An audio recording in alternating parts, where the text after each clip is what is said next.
Mateus 25, a partir do versículo 1. Então o reino dos céus será semelhante a 10 virgens que, tomando as suas lâmpadas, saíram ao encontro do esposo. Versículo 2. E 5 delas eram prudentes e 5 loucas. As loucas, tomando as suas lâmpadas, não levaram azeite consigo, mas as prudentes levaram azeites em suas vasilhas com as suas lâmpadas. Versículo 5. E tardando o esposo, tosquenejaram todas e adormeceram. Mas, à meia-noite, ouviu-se um clamor. Aí vem o esposo, saí-lhe ao encontro. Versículo 7. Então, todas aquelas virgens se levantaram e prepararam as suas lâmpadas. E as loucas disseram às prudentes: dai-nos do vosso azeite, porque as nossas lâmpadas se apagaram. Mas as prudentes responderam dizendo: não seja caso que nos falte a nós e a vós, ide antes aos que o vendem e comprai-o para vós. 10. E tendo elas ido comprá-lo, chegou o esposo, e as que estavam preparadas entraram com ele para as bodas, e fechou-se a porta. Versículo 11. E depois chegaram também as outras virgens, dizendo: Senhor, Senhor, abre-nos. Versículo 12. E ele respondendo disse: em verdade vos digo que não vos conheço. Vigiai, pois porque não sabeis o dia nem a hora em que o Filho do Homem há de vir.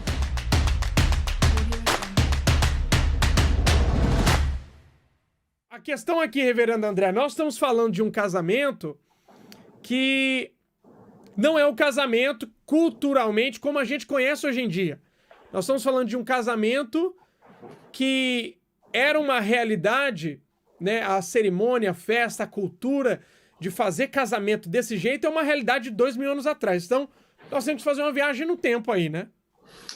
Isso mesmo. E é importante a gente observar o contexto, né? A gente não deve olhar para essas palavras com nossos valores e visões atuais. A gente tem que dar uma olhada no contexto. Esse casamento aqui, em que Cristo apresenta a parábola, ele está totalmente no contexto do casamento judaico. E a gente não vai cair na ideia de que, por exemplo, Jesus está falando para a igreja, né? Eu quero já adiantar, existem algumas visões sobre essa parábola, e normalmente as pessoas têm uma tendência a alegorizar, né? Vocês falaram sobre isso, você e o reverendo Saulo, sobre as pessoas criarem sentidos para cada item da parábola. Então você vê alguém dizendo a virgem prudente é a igreja que está santa, que é batizada com o Espírito Santo, é a igreja prudente, é a igreja que é aquela pessoa da igreja que está firme. E a virgem louca, né? É aquela pessoa que é crente, que é da igreja, mas não está nem aí, de repente está um pouco frio, ainda não é batizado com o Espírito Santo. Tem essas visões. O óleo é o Espírito Santo, é a unção, a lâmpada, né? Cada um objeto desse ganha um sentido, e isso é perigoso, né? É muito melhor a gente observar como era o casamento. De fato, no casamento judeu, tinha todos esses elementos. Não tem no nosso casamento atual. O nosso casamento atual tem seus próprios elementos, né? Então é muito interessante observar para a gente não cair, né, numa alegoria exagerada e terminar entendendo que esse texto está falando para a igreja e está falando de algum tipo de arrebatamento parcial. E isso nós não defendemos, né? Esse texto, claramente, ele está falando da segunda vinda de Jesus Cristo, e não do arrebatamento da igreja.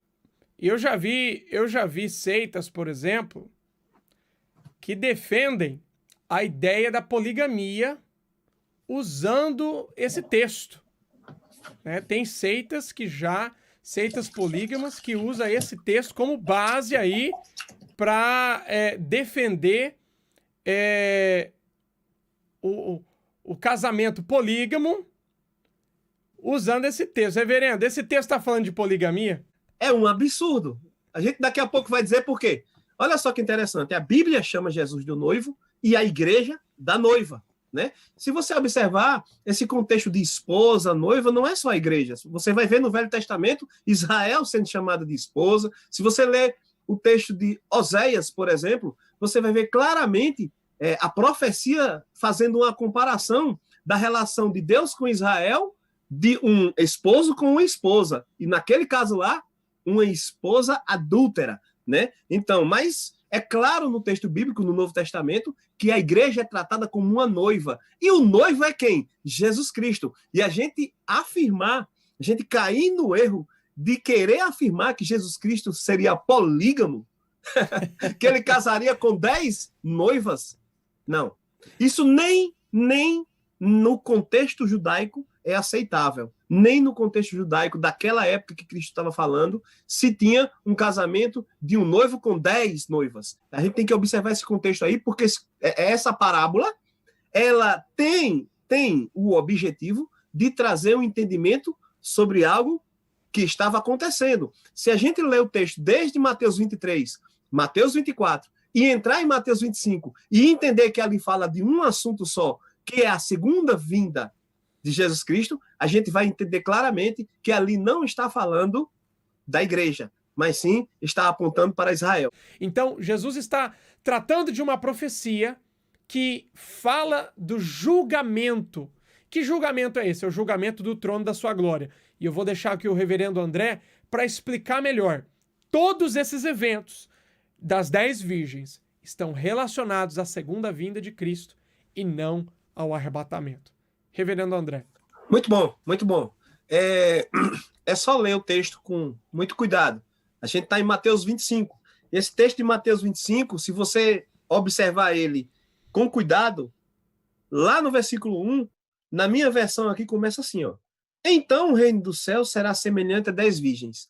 Essa forma de discurso, ela demonstra que Jesus vinha falando e ele prossegue algo que ele vinha fazendo antes. Nós já estudamos Mateus 24 aqui nesse canal, e Mateus 24, Jesus está respondendo a perguntas a seus discípulos. Ele sai descrevendo ali, cronologicamente, até chegar à sua vinda gloriosa ao final da tribulação. O texto de Mateus 24 fala da tribulação. Você vê claramente isso sendo dito sem precisar de interpretação maior.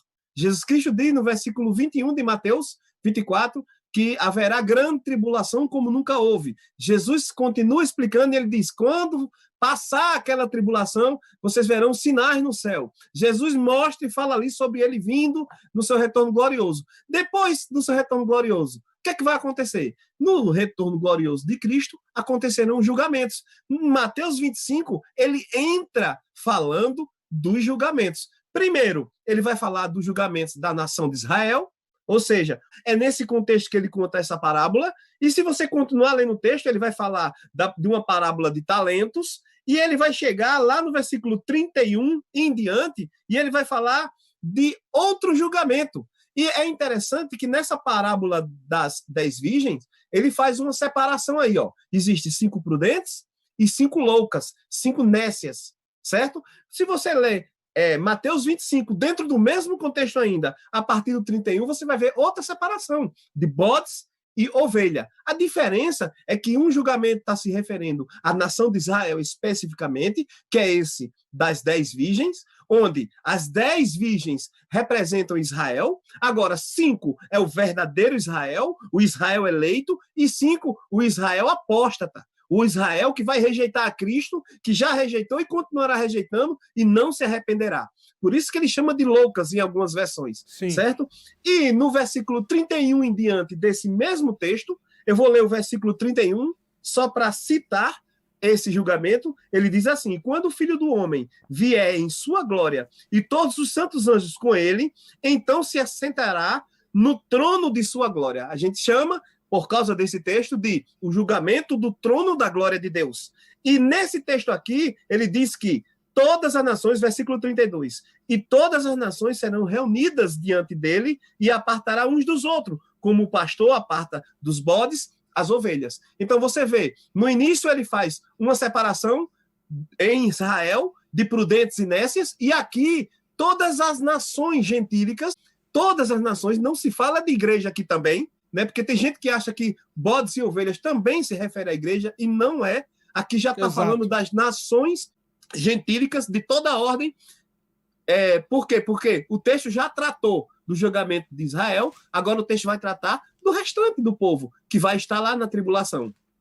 Alguns vão ser salvos, ele chama de ovelhas, e alguns vão ser condenados, ele chama de bodes. Então, no final das contas, Jesus está encerrando essa cronologia que parte lá do início da tribulação, em Mateus 24, passa por toda a tribulação, tem os sinais da tribulação, não sinais para o arrebatamento da igreja, mas sinais para a segunda vinda. Na segunda vinda vão haver julgamentos, primeiro de Israel, nessa parábola das 10 virgens, depois ele fala do julgamento das nações, aqui falando dos bodes e das ovelhas. Eu queria ler um texto para finalizar essa parte dos julgamentos e mostrar a vocês como o texto bíblico,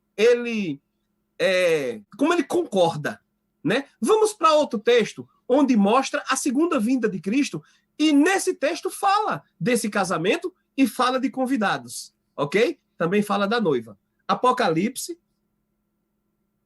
Eu queria que o reverendo abrisse aí, lesse para mim, Apocalipse, capítulo 19. Capítulo 19, eu quero que o senhor leia do 7 ao 9. Vamos lá.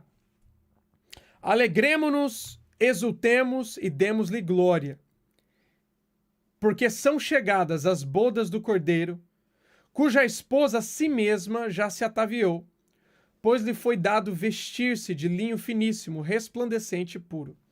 Porque o linho finíssimo são os atos de justiça dos santos. Então me falou o anjo, escreve, bem-aventurados aqueles que são chamados às bodas do Cordeiro. E acrescentou, são estas verdadeiras palavras de Deus. Pessoal, nós estamos em Apocalipse 19. Logo depois disso, você vai ver descrito claramente a segunda vinda do nosso Senhor Jesus Cristo, com a sua noiva, que esteve se preparando, que esteve se aprontando, que Cristo cuidou dela durante toda essa história da igreja, que o casamento, inclusive, aconteceu, as bodas do Cordeiro aconteceram no céu, e Cristo volta com sua esposa. Quando chega no versículo 11, diz, e viu o céu aberto, e eis um cavalo branco, e o que estava sentado sobre ele chama-se fiel e verdadeiro, e julga e peleja com justiça. Esse texto está descrevendo a segunda vinda, né, gloriosa do nosso Senhor Jesus Cristo. Mas antes dele vir, antes dele declarar esse texto, ele fala dessas bodas, desse casamento de Jesus com sua noiva, a igreja, e no 9 ele diz bem assim, bem-aventurados aqueles que são chamados, convidados à ceia das bodas do Cordeiro. Aqui está se referindo exatamente às 10 virgens. É a mesma situação. Que são convidadas para essa festa. Convidadas para essa festa. As 10 virgens representam esses que são chamados, convidados. Essas 10 virgens, elas tinham todas as condições de vir como convidadas para essa festa. Só que o texto mostra claramente que 5 são prudentes e 5 são nécias. Essas 5 nos mostra claramente que nem todo Israel será salvo. Que existe um verdadeiro Israel, eleito do Senhor, existe um verdadeiro Israel, que é Israel de coração, que tem uma aliança de coração com Deus. Que recebe a mensagem do reino durante esse período da tribulação. Isso, né? A gente tem um exemplo que durante a tribulação, você vai ver que a palavra vai ser testemunhada pelo povo judeu. A gente já interpretou, já falou sobre isso, podemos falar mais adiante, mas no capítulo 7 de Apocalipse, 144 mil judeus vão testemunhar da palavra de Deus. Eles vão ser selados. Nós vamos fazer uma live dessa, hein? Nós vamos fazer uma live para tratar sobre esses 144 mil. Aí. Isso. Eles vão ser selados pelo Espírito Santo e isso mostra um relacionamento íntimo com Deus, isso mostra uma comunhão, uma ligação com Deus, e eles vão pregar o evangelho, porque no mesmo capítulo mostra muitas pessoas se convertendo a Cristo, no próprio capítulo 7. E esses também vão pregar o evangelho durante a grande tribulação.